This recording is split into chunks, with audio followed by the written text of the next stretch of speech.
హైదరాబాద్ లో కన్సల్టేషన్ మరియు 3,500 రూపాయల colour Doppler test Avis hospitals లో ఉచితంగా పొందండి. ఇంచుమించు మాకు 4 కెమెరాస్ ఆ కార్ని కవర్ చేస్తాయి మేడం. వాటి 4 కెమెరాస్ మీద బ్లాక్ క్లాత్ కప్పు ఉన్నాయి సార్.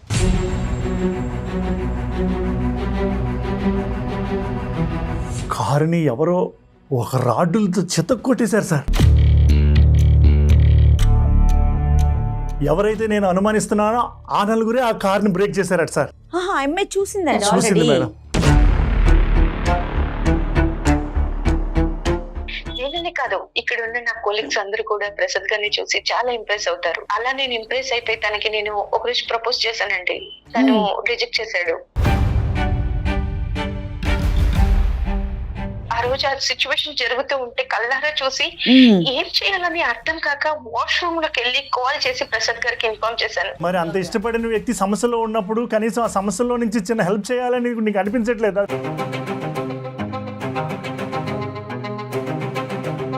నేను ముందుకొచ్చి తన జీవితం నిలబడుతుంది అని చెప్పారు. మరి నా జీవితం గురించి తను ఎన్ని రోజులు ఆలోచించలేదు కదా మేడం. ఇది ఎక్కడ న్యాయం మేడం?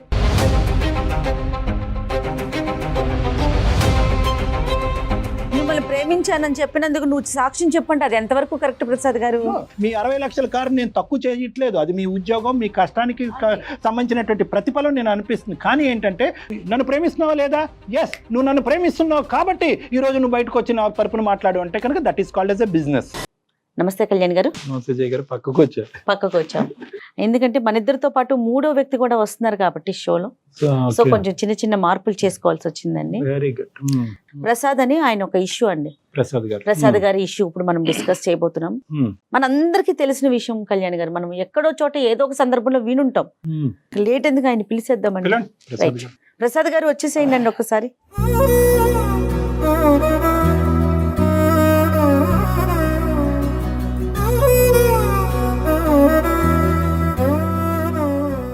ఒకసారి మీ సమస్య ఏంటో ఒకసారి చెప్పండి.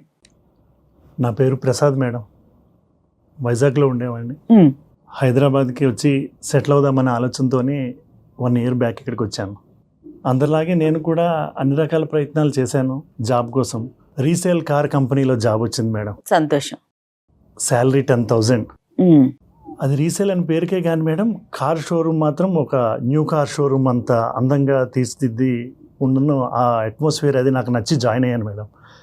ఇంకోటి ఏంటంటే, ఆ మేనేజ్మెంట్ వాళ్ళు నాకు ఎవ్రీ కారు నేను నా చేతుల ద్వారా అమ్మి పెడితే ఒక కార్ మీద 5,000 రూపీస్ కమిషన్ కూడా నాకు ఇస్తానని మాట ఇచ్చారు మేడం. ఫస్ట్ మంతే నేను 3 కార్స్ సేల్ చేశాను సార్. సంతోషం.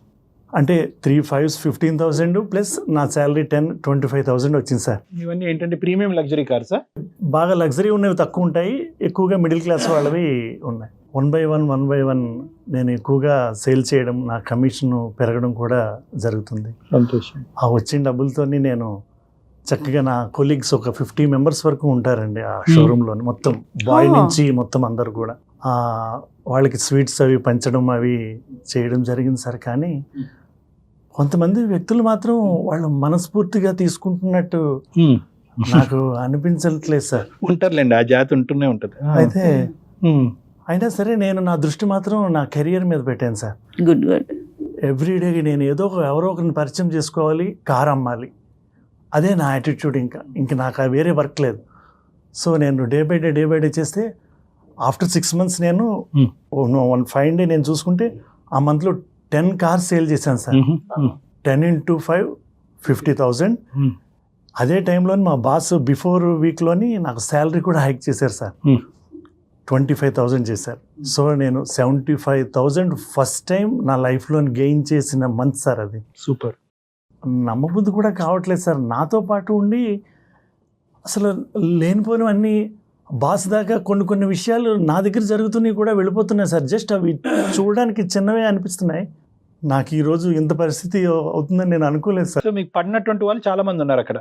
చాలా మందో కొంతమందో ఎదురుకుంటే బాగానే మాట్లాడుతున్నారు సార్. వదిలేండి, మీరు కాకపోతే వేరే వాళ్ళ ద్వారా వెళ్ళింది కదా అక్కడ గుంపులోనే. సార్ ఈ 50 మెంబర్స్లోని నాకు పడని వాళ్ళు చాలామంది కనిపిస్తారు సార్. కానీ అందులో ఒక అమ్మాయి ఉన్నారు సార్. నేనంటే చాలా ఇష్టపడుతున్నట్టు ఆమెను చూస్తే నాకు అర్థమవుతుంది. కానీ వీళ్ళని చూస్తుంటేనే నాకు చాలా ఇబ్బందికరంగా ఉంది సార్. మన పక్కనే ఉంటున్నారు, నవ్వుతూ మాట్లాడుతున్నారు. ఒక అమ్మాయి మిమ్మల్ని ప్రేమిస్తున్న ఆశ్రయం కంటే వెనకతలు గొంతులు తవ్వే వాళ్ళ గురించి ఎక్కువ ఆశ్చర్యం పడుతున్నారు మీరు, అంతే అవును సార్, నిజంగా సార్. సార్ కానీ రీసెంట్గా సార్ ఒక luxury car sir, Benz car మా షోరూమ్కి వచ్చింది సార్ రీసేల్కి. సార్ మీరు నమ్మితే నమ్మండి సార్, ఒక్క స్క్రాచ్ కూడా లేకుండా వచ్చింది సార్. బికాజ్ వాళ్ళు ఇమీడియట్గా అబ్రాడ్ వెళ్ళిపోవడం వల్ల రీసేల్కి పెట్టారు. సో నేను ఇమీడియట్గా నా ఫోన్ తీసి మొత్తం అందరికీ మెసేజెస్ పెట్టాను సార్. ఎందుకంటే నేనంటే ఇష్టపడే కస్టమర్స్ కొంతమంది ఉన్నారు సార్. అందులో ఒక అతను ఇమీడియట్గా రెస్పాండ్ అయ్యాడు సార్. ఇమీడియట్గా ఒక 1 అవర్లో వచ్చాడు, కార్ అంతా చెక్ చేసుకున్నాడు. చెక్ చేసుకొని టోకెన్ అడ్వాన్స్ ఏమన్నా ఇమ్మంటారా అని అడిగారు సార్. నేను మా బాస్ని అడిగితే 10 lakhs ఈవినింగ్ కల్లా పే చేస్తే వాళ్ళ పేరు మీదే ఉంటుంది అని చెప్పారు సార్. అటువంటి కార్ని అసలు దగ్గర నుంచి నేను చూడలేదు సార్. వాళ్ళు ఈవినింగ్ అడ్వాన్స్ కట్టారట సార్, ఆ నెక్స్ట్ డే డెలివరీ ఇవ్వాలి. అది ఎప్పటిలాగే ఆ రోజు కూడా నేను కార్ డెలివరీ ఇవ్వడానికని రెడీ అవుతున్నాను సార్. నేను టిఫిన్ చేస్తుండగా నాకు ఒక ఫోన్ వచ్చింది సార్. మా ఆఫీస్లో ఆ ఎగ్జిక్యూటివ్ అమ్మాయి. ఎవరు మిమ్మల్ని లైక్ చేస్తున్న అమ్మాయి? అవును సార్, ఆ అమ్మాయి. నేను ఏంటి సార్ ఆ ఫోన్ కాల్? ఫోన్ లిఫ్ట్ చేసిన వెంటనే నీకు అర్జెంటుగా ఒక విషయం చెప్పాలి అని తను ఒక విషయం చెప్పేసరికి నాకు అక్కడ ఉండబుద్ధి కాలేదు సార్. ఇమీడియట్గా నేను ఆఫీస్కి వెళ్ళానండి, షోరూమ్కి వెళ్ళి చూసి నా కార్ పొజిషన్ చూసేసరికి సార్ ఒక్కసారి నాకు గుండె పగిలినంత పని అయింది సార్. కారుని ఎవరో ఒక రాడ్డులతో చితక్కొట్టేశారు సార్. అయ్యయ్యో, ఎలా ఉందంటే ఆ కారు ఒక స్కెలటన్ లాగే అయిపోయింది సార్. నేను ఆల్రెడీ ఇప్పుడు దాకా అమ్మిన కార్ల పొజిషన్ బట్టి చెప్తున్నాను సార్, అది ఒక స్క్రాప్కి తప్పించి ఇంక దేనికి పనికి రాకుండా చేశారు సార్. నేను ఎన్నాళ్ళ నుంచో కంటున్న కళ, ఒక లగ్జరీ కారు అమ్ముదామనే పెట్టుకున్న కళ కూడా ఆ రోజు అలా అవుతుందని అసలు నాకు మాటలు కూడా రావట్లేదు సార్ చెప్పడానికి. ఎంత కాస్ట్ ఉంటుందండి అది సుమారు? దాని value 60 lakhs madam, 60 lakhs. Token advance 10 lakhs 10 lakhs already ఇచ్చేసారు సార్. ఎవరు చేసి ఉంటారు ప్రసాద్ గారు ఇంత దారుణం? అంటే ఏమో ఇంతకుముందు సార్. ఎప్పుడైనా జరిగిందా మీ షోరూమ్ లో ఇలాగా? అది చాలా ఎప్పుడు జరగలేదు సార్. బయట మీ కాంపిటీటర్స్ ఎవరైనా ఉన్నారండి? బయట వేరే కంపెనీ వాళ్ళు అట్లా ఏదన్నా ఆలోచించారా? అలాగే ఉన్నా సరే అక్కడికి వచ్చి కారు బద్దలు కొట్టవలసిన అవసరం వాళ్ళకి ఎలా అవుతుంది మేడం? నెక్స్ట్ మేడం ఇంకొకటి, నేను వచ్చిన వెంటనే సీసీ కెమెరాస్ అబ్జర్వ్ చేశాను మేడం. వాటి మీద ఇంచుమించు మాకు 4 కెమెరాస్ ఆ కార్ని కవర్ చేస్తాయి మేడం. వాటి 4 కెమెరాస్ మీద బ్లాక్ క్లాత్ కప్పు ఉన్నాయి సార్.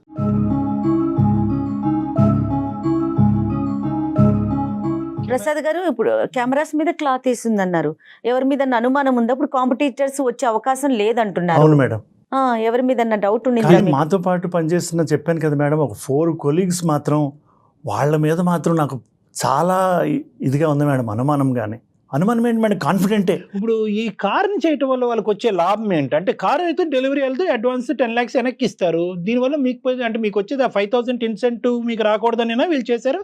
లేదంటే మేనేజర్ దగ్గర మీరు మార్కులు కొట్టకూడదనా? సార్ ఇప్పుడు ఆ కారు బద్దలు కొట్టినట్టు ఎవరు కొట్టారో తెలియతే ప్రూఫ్ లేకపోతే మొత్తం దాని మీద ఉన్నదంతా నా మీద పడి నాకు అక్కడి నుంచి జాబ్ పోవడం కానీ. ఏముంది సార్ ఈ రోజుల్లో?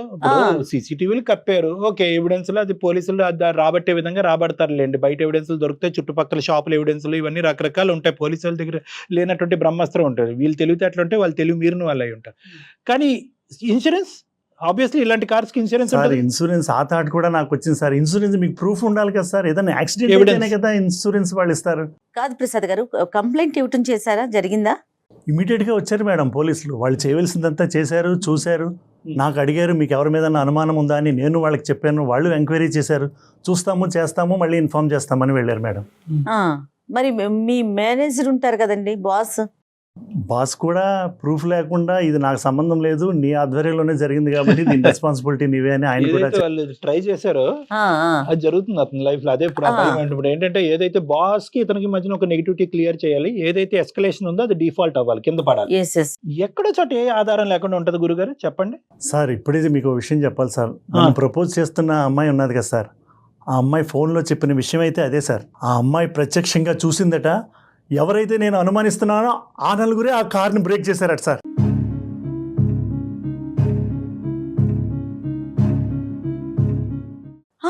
చూసింది మేడం, చూసి కానీ ఒక విషయం చెప్పింది సార్, ఇది మాత్రం నేను బయటకి చెప్పను, విట్నెస్ చెప్పను, అలా చెప్పినట్టయితే నేను సూసైడ్ చేసుకుంటానని చెప్పింది సార్.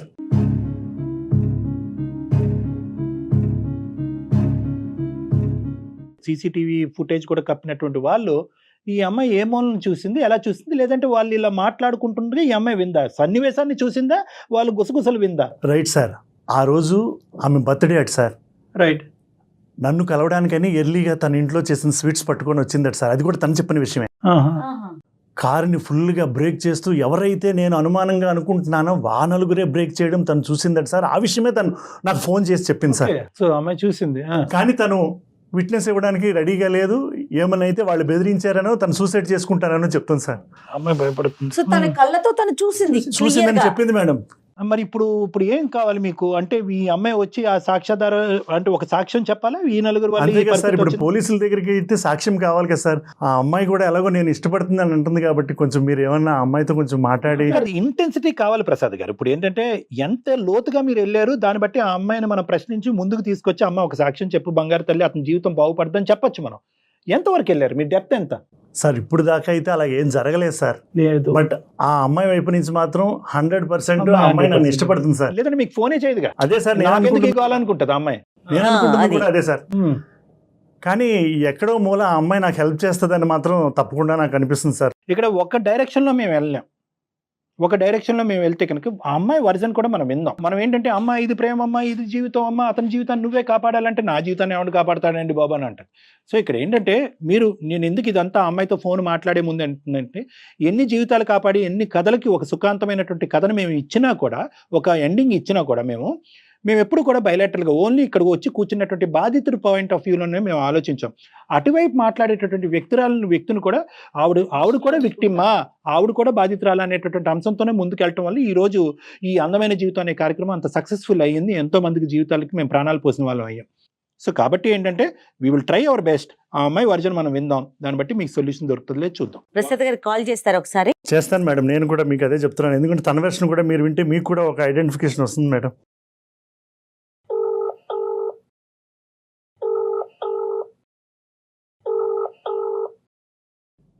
హలో హలో వేద, ప్రసాద్ గారు. నువ్వు ఎక్కడున్నావు ఇప్పుడు? ఆఫీస్ లో ఉన్నానండి. ఇంకెవరైనా వచ్చారా? పోలీసులు అని ఎవరన్నా వచ్చారండి. వచ్చి చూసి ఎంక్వైరీ చేసి వెళ్తూ ఉన్నారు. మీరు ఆఫీస్కి రాలేదండి? కార్ టెన్షన్లో ఉన్నాను వేద.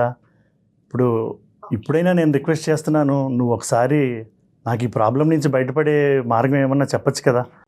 ప్రసాద్ గారు ఒక 2 minutes అండి, నేను ఆఫీస్ లో ఉన్నాను. పైకి వచ్చి మాట్లాడతాను. ఒక 2 minutes.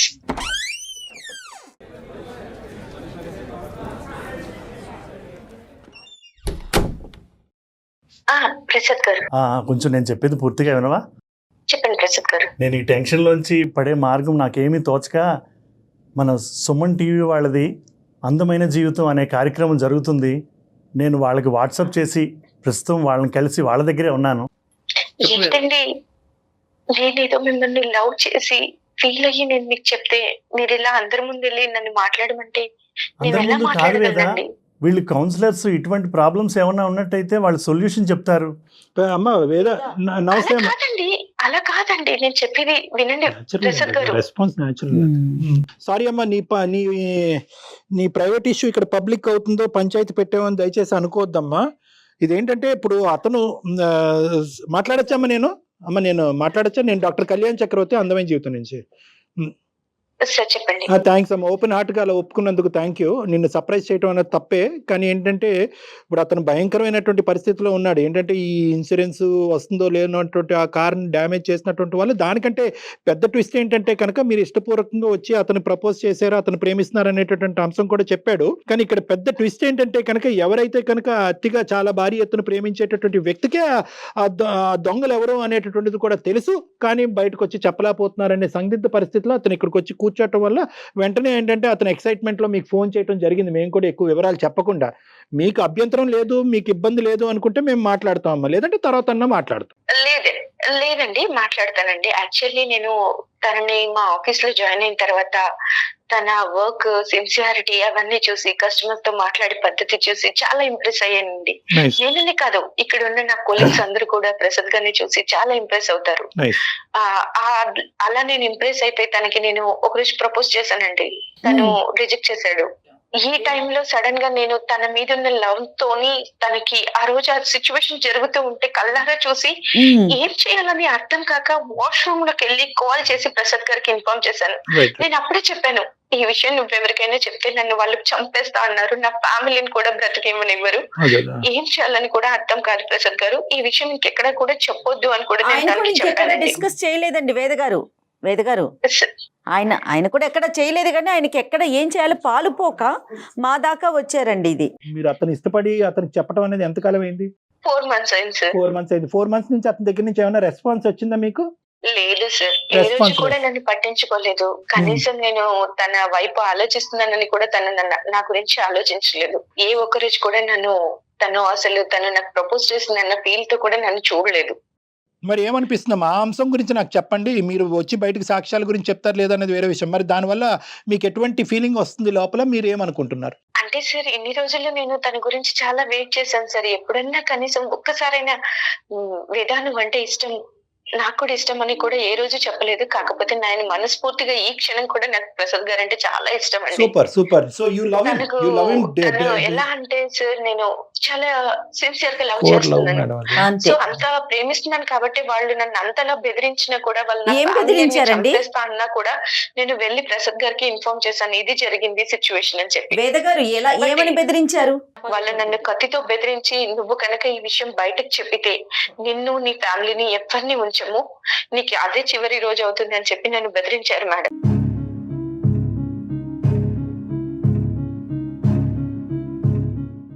నువ్వు ఆ రోజు చూసింది నాకే ఎందుకు చెప్పాలనిపించింది చెప్పు నీకు? అంటే నేను మిమ్మల్ని ఇష్టపడ్డాను కాబట్టి మీకే చెప్పాలి. మరి అంత ఇష్టపడిన వ్యక్తి సమస్యలో ఉన్నప్పుడు కనీసం ఆ సమస్యలో నుంచి చిన్న హెల్ప్ చేయాలని నీకు అనిపించట్లేదు? ప్రసాద్ గారు, know that is absolutely wrong అండి. ఇది కరెక్ట్ కాదండి. ఈ బార్గెనింగ్, ఈ బిజినెస్లు చేయొద్దు మనం. ఏంటి ప్రేమించింది ఆ అమ్మాయి, ప్రేమించినందుకు మీరేం చేశారు? 4 నెలలు బట్టి మీరు నానబెట్టి ఉంచారు. ఓకే, మీరు ఎంత ప్రేమించుకున్నా కూడా, ఎంత ఒకరికొకరికి ఇచ్చుకున్నా కూడా, ఈ రోజు ఆ అమ్మాయి ప్రాణాన్ని పణంగా పెట్టుకుని ఇప్పుడు బయటకు వచ్చి సాక్ష్యాధారం చెప్తే కనుక అక్కడే కత్తి చూపెట్టిన వాళ్ళు రేపొద్దున బయట పడవరా, గన్నుతో కాల్చరా? మిమ్మల్ని ప్రేమించానని చెప్పినందుకు నువ్వు సాక్ష్యం చెప్పండి, అది ఎంతవరకు కరెక్ట్ ప్రసాద్ గారు? మీ 60 లక్షల కారు నేను తక్కువ చేయట్లేదు, అది మీ ఉద్యోగం, మీ కష్టానికి సంబంధించినటువంటి ప్రతిఫలం నేను అనిపిస్తుంది. కానీ ఏంటంటే మీ నలుగురు శత్రువుల్ని ఈ రోజు ఆ అమ్మాయి తన శత్రువుల కింద తయారు చేసుకోవడం అనేటువంటిది ఎంతవరకు సబబు? కేవలం ప్రేమించింది అనేటటువంటి. ఈ రోజు మీరు ఇక్కడ కూర్చున్నారు ప్రసాద్ గారు, ఆ అమ్మాయి మీరు ప్రపోజ్ చేయనటువంటి అమ్మాయి అయితే కనుక మీరు ఈ రోజు ఇక్కడ కూర్చుని ఉండేవారా? 4 నెలలు బట్టి గాఢంగా ప్రేమిస్తుంది ఆ అమ్మాయి, ప్రతి క్షణం మీ వైపు కళ్ళ పెట్టి చూపెడుతుంది. ఆ అమ్మాయి ఇండికేషన్స్ అన్ని కూడా మీరు కొట్టిపారేస్తున్నారు. ఆ అమ్మాయికి ఒక సమాధానం చెప్పలేకపోతున్నారు. మీరు ఆ అమ్మాయి ఇచ్చినటువంటి ఆ ప్రేమ, ఆ గుండె ధైర్యం వల్ల ఈ రోజు మీరు ఇక్కడ కూర్చున్నారు. మీ మీద నేను కఠినంగా మాట్లాడుతున్నాను అనకండి. నన్ను హెల్ప్ చేయి వేదా అని మీరు ఇలా అడగండి. That's not a problem. ఇప్పుడు నన్ను ప్రేమిస్తున్నావా లేదా? ఎస్, నువ్వు నన్ను ప్రేమిస్తున్నావు కాబట్టి ఈ రోజు నువ్వు బయటకు వచ్చి నా తరపున మాట్లాడు అంటే కనుక that is called as a business. ఇంకా ఇప్పుడు నువ్వు బయటకు వచ్చి చెప్పేవే అనుకో, పిచ్చి ప్రశ్న నేను అడుగుతుంది కానీ అడగడానికి తప్పదు. వచ్చి చెప్తే ఏమవుతుంది అమ్మా? ఏం జరుగుతుంది? నిజంగా వాళ్ళు అన్నంత పని చేస్తారా? నా ఫ్యామిలీని నన్ను చంపేస్తానని బెదిరించారు సార్ వాళ్ళు ఎంత ప్లాన్గా వచ్చారు చూసారా? రెక్కి నిర్వహించి ఎన్ని కెమెరాలు ఉందో చూసుకుని వాటి మీద నల్లగొడ్డలు కప్పాలి, ఎవరు చూడనటువంటి సమయంలో రావటం. ఓకే కళ్యాణ్ గారు, మన చుట్టూ ఒక యంత్రాంగం లేదంటారా? చెప్పండి. ఇప్పుడు వాళ్ళు ఇష్టం వచ్చినట్టు కెమెరాస్ మూసేసి కనిపించిన వాళ్ళని బెదిరించేసి మేము చంపేస్తామనేసి అంటే మనం పోలీసుల హెల్ప్ తీసుకోలేమా? మన దాకా వచ్చారు కాబట్టి. తర్వాత నా పరిస్థితి మేడం, నాకు జాబ్ ఉంటుందా మేడం? నా ఫ్యామిలీని అంతా నేను ఎలా లీడ్ చేసుకోవాలండి? ఎందుకు మేము ప్రత్యేకంగా దీన్ని సెలెక్ట్ చేసుకున్నాము అంటే కనుక ఈ పర్టికులర్ అంశం ఒకటి, ప్రసాద్ది కూడా చాలా సందిగ్ధమైనటువంటి పరిస్థితి, మీది కూడా చాలా భయంకరమైనటువంటి క్లిష్టమైనటువంటి పరిస్థితి. ఈ 2 అంశాలు ఇక్కడ ప్రధానంగా ముడిపడినాయి. ఎవరిది ఎక్కువ ఎవరిది తక్కువ అనేటటువంటి అంచనా వేయటం గురించి మేము లేదు. సానుకూలంగా ఇద్దరికి ఇబ్బంది లేకుండా ఒక కంక్లూజన్ తీసుకొద్దామని చెప్పి ఇప్పుడు ఇంత కష్టపడి ఇంత దూరం వచ్చి ఇక్కడ కూర్చుని తన బాధను విలపించుకున్నటువంటి ప్రసాద్కి మేము ఒట్టి చేత్తో పంపించేటటువంటి ఉద్దేశం కాదు. కానీ అట్ ద సేమ్ టైం నీకు ప్రాబ్లం లేకుండా నువ్వు ముందుకు వచ్చి ఏమైనా చేయగలవా అనేటటువంటి ఆలోచన, దాని గురించి ఒక్క నిమిషం మనం ఆలోచించుకుని మేము నీకు ఏదైనా ఒక పరిష్కారం చెప్తే కనుక అమ్మ ఈ విధంగా చెయ్యమ్మా, అప్పుడు నువ్వు స్మూత్గా ముందుకెళ్ళచ్చు, అతనికి హ్యాపీగా అవుతాడని చెప్పడానికి మేము చెప్పే ముందు అసలు నువ్వు ఎంతవరకు ముందుకు రావడానికి రెడీగా ఉన్నావు అన్నది నువ్వు మాకు చెప్పాలమ్మా. కాదు వేద, మీరు కొంచెం ధైర్యం చేసి ముందుకు వచ్చి మీరు ఒక్క మాట చెప్పారంటే అతని జీవితం, అతని లైఫ్ నిలబడుతుందండి. ఒక్కసారి ఆలోచించండి మేడం. చెప్పండి. నేను ముందుకు వచ్చి తన జీవితం నిలబడుతుంది అని చెప్పారు. మరి నా జీవితం గురించి తను ఎన్ని రోజులు ఆలోచించలేదు కదా మేడం. ఇది ఎక్కడ న్యాయం మేడం?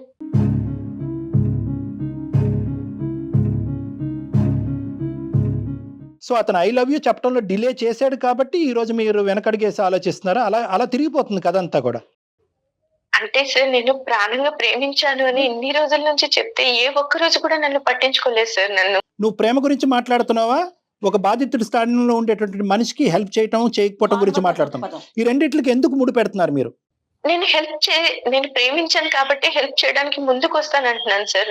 నేను అనట్లేదు. నా పరిస్థితి ఏంటి అని ఆలోచిస్తున్నాను. ఆ హెల్ప్ చివరి వరకు వెళ్ళాలి. నిజంగా నువ్వు ప్రేమించుకోవటం గురించి హెల్ప్ చేయాలి. ఏమంటే ఆ 4 పేర్లు అతను చెప్పానంటే అతను సావేదో అతను సావమన్నాడు అంటే కనుక నువ్వేం చిన్నపిల్లవు కాదు. నువ్వు అక్కడ ఉన్నటువంటి ఏకైక సాక్ష్యాధారం నువ్వైనప్పుడు నిజంగా నువ్వు అక్కడి వరకు వెళ్ళింది, చివరి వరకు వెళ్ళి ఆ 4 పేర్లు పోలీస్ స్టేషన్లో చెప్పాలి. పోలీసులని నాకు ప్రొటెక్షన్ ఇవ్వండి, అతనికి ఎంత అయితే రిస్క్ ఉందో నాకు అంతే రిస్క్ ఉందని చెప్పి వాళ్ళని శిక్షించేటటువంటి పరిస్థితి వరకు తీసుకెళ్ళాలి. మీరు ఇప్పుడు అలా మాట్లాడట్లేదు.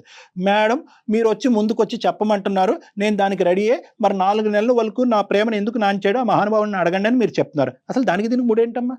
ఈ రోజు ఏంటంటే మీరు అతన్ని ప్రేమిస్తున్నారు, అతను మిమ్మల్ని ప్రేమిస్తున్నారా లేదా అనేటటువంటిది agenda number 2, not agenda number 1. Exactly. Agenda number 1 ఏంటంటే మీ కళ్ళెదురుగుంటా మీరు ఇష్టపడినటువంటి వ్యక్తి, చిన్న వయసు నుంచి ఎంత కష్టపడి ఈ స్థాయి వరకు వచ్చినటువంటి ఒక వ్యక్తి, సిన్సియర్గా ఆనెస్ట్గా కష్టపడినటువంటి వ్యక్తి, తన కష్టాన్ని నమ్ముకుని కష్టపడినటువంటి వ్యక్తినికి 4 దొంగలు మోసం చేసి అతనికి వెన్నుపోటు చేసేటటువంటి ప్రయత్నం చేసినప్పుడు ఒక మానవత్వ హృదయంతో మీ కడుపు రగిలిపోయి పోలీస్ ప్రొటెక్షన్ మీకు తీసుకుంటూ అతన్ని కాపాడేటటువంటి ప్రయత్నం చేద్దామా లేదా అది చెప్పండి. అంతే.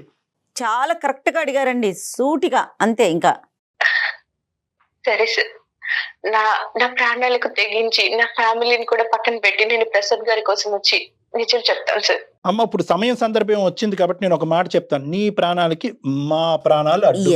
మీడియా పరంగా మేము హెల్ప్ చేస్తాం, మేము అడ్డుగా నిలబడతాము. జయ గారు ఉన్నారు, మాకుండే పేరు పలుకుబడి మాకుండే ఇన్ఫ్లుయెన్స్ మాకు ఉంది, మేము మాట్లాడతాము. పోలీసులు అనేటటువంటి వాళ్ళు ఉన్నారు, వాళ్ళు ఏంటంటే అతని ప్రాణాలు మీ ప్రాణాలు కాపాడటానికి ఎవరు రెడీగా ఉంటారు. ఇక 2 ఇష్యూస్ అమ్మ. ఒకటి ఏంటంటే కనుక మీరిద్దరూ ప్రేమించుకుంటారా, తర్వాత మీరు కలిసి ప్రయాణం చేస్తారా, విడిపోతారా, ఏమనుకుంటారా అనేటటువంటిది అది మీ ఇష్టానికి వదిలేస్తారు. ఆ ఎజెండా అనేది ఈ రోజు మనం ఇక్కడ పబ్లిక్ గా డిస్కస్ చేయవలసినటువంటి అవసరం లేదు. ఎందుకంటే ప్రేమ అనేటటువంటిది ఇద్దరిలోని ఆవిర్భవించవలసినటువంటి అవసరం ఉంది. అతని కెరియర్ మీద కాన్సన్ట్రేట్ చేస్తున్నాడు, ఇప్పుడు మెంటలీ ఆ అంశంలో డిస్టర్బ్ అవ్వాలి అని అనుకోవట్లేదు.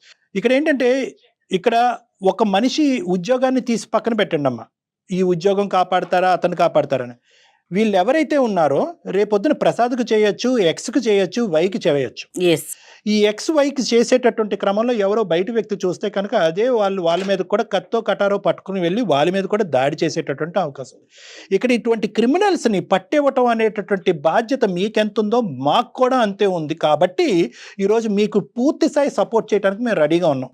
ఎగ్జాక్ట్లీ కదమ్మా. సమాజంలో ఇలాంటి వ్యక్తులు ఉన్నంతసేపు ఒక మనిషికి ఎదగటానికే భయం వేస్తుంది, ఒక మనిషి ప్రేమించడానికి భయం వేస్తుంది, ఒక మనిషి బయటకు వచ్చి నిజం చెప్పడానికి భయం వేస్తుంది. కాబట్టి మనం అందరం పిరుగుబందల్లాగా నెత్తి మీద గొడ్డలు వేసుకుని కూర్చోవద్దు మనం. కాబట్టి ఈరోజు ఒక బంగారమైనటువంటి అవకాశం వచ్చింది. ఏంటి ఆ బంగారు అవకాశం అంటే, ఈరోజు ప్రసాద్ నువ్వు ఎందుకు వచ్చి పబ్లిక్ చేస్తున్నావు, మన ఇద్దరు 4 గోళ్ల మధ్య మాట్లాడుకోవచ్చు అంటే 4 గోళ్ల మధ్య తెగేది కాదమ్మా. ప్రసాద్ ఇలా ఈరోజు ఇక్కడ చెప్పడం వల్ల అందమైన జీవితం సుమన్ టీవీ ప్రసాద్ తరపునే కాదు నీ తరపున కూడా ముందుకు నిలబడి ప్రయాణం చేయడానికి రెడీగా ఉంది అనేటటువంటి దానికి ఈరోజు ఈ కార్యక్రమం ఉపయోగపడింది.